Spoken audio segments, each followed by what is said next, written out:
I played with a ton of new Warhammer 3 mods in 2025. With one DLC a year, there's never been a better time to explore the workshop, and in that time I've played some of the best campaigns available in game. But which mods are the very best and worth giving a try for yourself? Let's list the top 10 and find out. And if you want to find out the best way to avoid ads on these videos, it's of course by becoming a channel member. All the same videos with none of the ads, all for just $1 a month. Now, onto the mods. Kicking us off, we have Hashut's Legendary Lords. This adds 11 new playable factions to the Chaos Dwarves, which I think is fair given we got shorted one of them on launch. Each of the new lords has their own faction and lord effects to give them a little something to set them apart from the others. We have diplomatic experts, industrial powerhouses, and of course military experts, so there's something for every kind of playstyle you could ask for. On top of this, you of course also have 11 new faction leaders to use in battle, alongside a couple of extras, just for good measure. This is only making 10th place because whilst the lords here are all relatively unique in playstyle from the others, it's nothing all that groundbreaking. Everyone has the same base mechanics, so you really are playing the same campaign over and over again, only in a different location with some slightly different stats on certain units. There's nothing wrong with that, but after the 5th or so campaign, I think I'd probably be looking for something a little different. In 9th place we have SCM's Might of the Maw, another mod that brings a large number of new lords to a race, but this time it's all about the ogres. Might of the Maw introduces 10 new legendary lords with their very own campaigns, but now many of them also come with their own faction mechanics. Granted, many of these are reskinned versions of existing mechanics pulled from other factions, but still, for the ogres, this is all brand new. You can farm spider units, cook delicious meals, and even capture beasts for use in your own armies. On top of all of this, you're also gaining a massive amount of new units, with many of them being unique to certain factions and campaigns, making for one of the most replayable mods on the market. However, because many of the mechanics in this mod are really just pulled from other factions, I didn't really feel it was fair to put this any higher than mods offering a totally new experience. If you are a massive fan of the ogres, then this mod will give you a lot more to play with and allow you to experience all of these mechanics within your favourite faction. For everyone else, you could just play the factions these mechanics originally come from and get a pretty similar experience. Still, a great mod that brings a lot more variety to the ogres and is well worth checking out. In 8th place we have the Medallion of Shakwa. The Medallion of Shakwa doesn't add any new factions to the game and instead focuses on bringing the base mechanics of the Lizardmen a little more up to date. In the vanilla game, the lizards have the Geomantic Web and Blessed Spawnings, neither of which offer a lot of interesting gameplay, so anything new would be a welcome addition. It's really an added bonus that what is offered is actually a lot of fun, if a little convoluted. The mod adds the ability to capture all kinds of medallion fragments in exchange for powerful buffs to your faction. This in turn allows you to make use of and empower primeval spawnings, which are essentially just stronger versions of normal units. There's a lot more to it than these 2 points, but the main part to understand is that it takes the existing mechanics and makes them far more interesting by integrating them into a larger system. It also does the thing I love most in new mechanics and gives you something to work towards that requires you to go out of your way to achieve it. You'll be teleporting all over the map fighting all kinds of factions alongside your usual turn-to-turn campaign gameplay. It helps keep things interesting and varied and adds another layer of strategy as you'll have to weigh up what's a better use of your faction leader's time. All in all, it's a great mod concentrated on a race that really needs the extra attention. I'm not putting it any higher because other mods bring love to more than just one race or offer new experiences entirely. In 7th place we have SFO. SFO really needs no introduction. Whilst it's been around for years, 2025 was the first time I'd actually played it. I'd always thought it would be too difficult or unapproachable as the most popular mod in the game surely must be revolutionary. Well, it turns out that something called the Simple Fun Overhaul is actually pretty simple, and it turns out a lot of fun. Now, this entry is coming with a big old caveat that so far I've only played SFO for the Empire, Dwarfs, Warriors of Chaos, Vampire Counts, Lizardmen, Greenskins, and Skaven. So for the other races are totally ass, I apologise for including the mod. However, given what I've played so far, I feel pretty confident that that will not be the case. It's hard to really talk about SFO in individual changes since the majority of them are very minor. It's the fact that there are so many of these minor changes that they add up to make each race feel truly different and a more complete version of themselves. Adjustments to tech trees, numbers, unit stats, and much more are applied to every race, and it really does feel like the same Total War Warhammer you love, but just a little more in depth. And ironically, that greatest strength is why I'm reluctant to put the mod any higher. The changes are all fantastic, and given the choice between vanilla and this, I'd choose this. However, you are essentially playing a vanilla plus version of the game rather than something totally new. Brand new mechanics are few and far between and new campaigns are non-existent. All of this is beyond the scope of the mod, so isn't really a point against it, more so something I'm looking for with so many hours in game with the same campaigns. In 6th place, we have the Tigermen of Cathay. You may be surprised seeing this mod so high on the list, but honestly the Tigermen of Cathay is one of those mods that may add something seemingly small, but the impact it makes cannot be understated. All it does is add a few new buildings that allow you to make use of a few new units in a very limited capacity. I really can't explain why it feels so good to play, but it really does. Having these units be so limited makes them feel special and gives you something to work on increasing all game long. Without this mod, Cathay always felt a little bit half-baked in their settlement building, but with it, they finally feel complete, and I'm a lot more motivated to capture settlements to get them built up for even more tigers. As for how the units perform in battle, and they're a great addition to the roster, they're perhaps a little bit strong, but I think it's balanced out by them being a teensy bit fiddly to use. They're not brainless monsters that you can charge straight into enemies for an easy win. They are strategic assassins that want to be used with thought and consideration to give you the greatest possible advantage in battle. They can most definitely carry your armies, but you'll need to use them correctly to do so, making the win feel earned rather than just a result of bringing something far too strong. Now, my enjoyment of the mod can only carry them so far, as at the end of the day, they're still just a handful of new units for a single faction. In my opinion, they're an essential mod when playing as Cathay, but otherwise, they don't add much else to the game. In 5th place, we have the Old World map.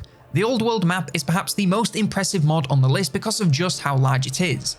This new fully playable map is completely bespoke and contains over 1,000 settlements, along with a huge number of new factions. Almost every faction from Immortal Empires is available to play, giving you an insane amount of replay value, especially given how spread out everyone is. Along with gameplay potential, it also just looks fantastic. The Chaos Dwarf Wastelands and Oil Rigs are a favourite of mine, but you also have the 4 Realms of Chaos, a whole new pirate archipelago, and much, much more.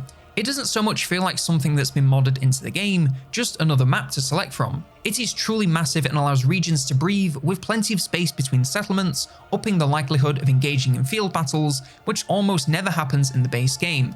However, this great strength is also the main weakness of the mod. This Goliath size with this many regions and factions results in some of the longest turn timers this side of the Potion of Speed update. You are looking at around 2 minutes of turn timer at the start, and this will only get worse as the game goes on and things get more complex. If you're brain rotted and second screening anyway, it's not too bad, but it can really stack up, especially if you're having a turn where all you do is move your armies. It sucks having a 15-second turn followed by a 2-minute turn timer, but it's the price of playing something so massive.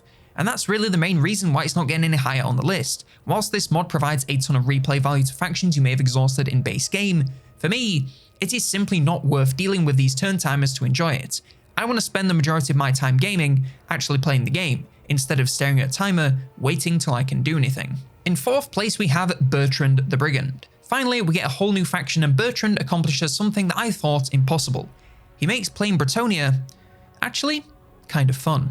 This essentially turns the traditional Bretonnia playstyle on its head and allows you to take on a Robin Hood type role where you steal from the rich and give to the poor. And that rocks because the poor in this case is normally you. There's too many changes to mention, but it truly feels like an entirely new campaign and unlike anyone else in game. It also offers interesting gameplay choices where you can be a hero of the people or a selfish mercenary, legend of Bretonnia or feared bandit, and all of this depends on your actions in game. It adds a nice layer of role-playing to the campaign, which I think is a welcome addition and something that more campaigns should lean into. Alongside this campaign gameplay, you also gain a massive number of new units, including many new lords and heroes. This allows you to further commit to the bits, with units exclusive to mod and faction. The bottom line is that this is one of the most complete modded factions I've ever played. It truly feels like a single lord DLC and a very generous one at that. It's something that I feel everyone can enjoy, as it's nothing like the standard Bretonnia gameplay, and really does feel like something totally new.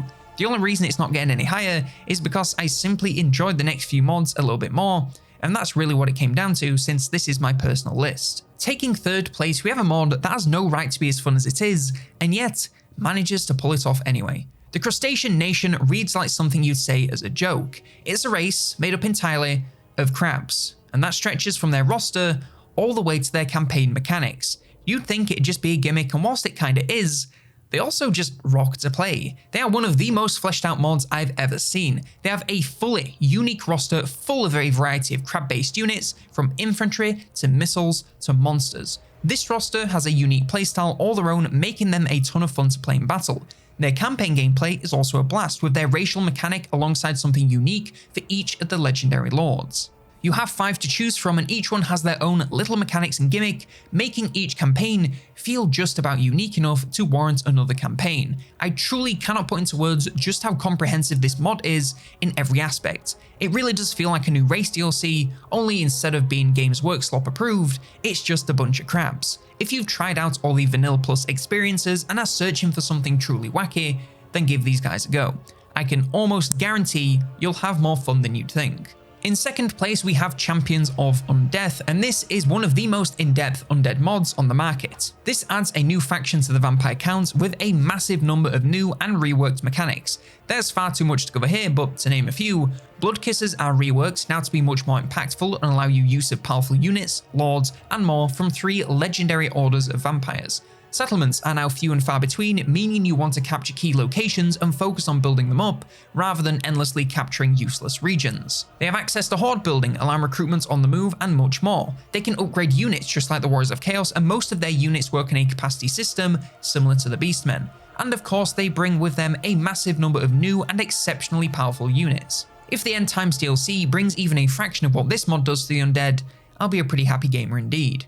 Of course, this mod is scoring bonus points with me because it's the undead, but I truly believe this is one of the most mechanically complex factions you can find in-game, official or not. There's so much to do at any point, which makes every turn and decision you make feel a lot more important. It incorporates a lot of what I'd like to see from an undead rework directly into the faction, and it really is a blast to play. The best part is, when I covered it, there was still lots to be done, and it's still being worked on to this day, so it should only get better.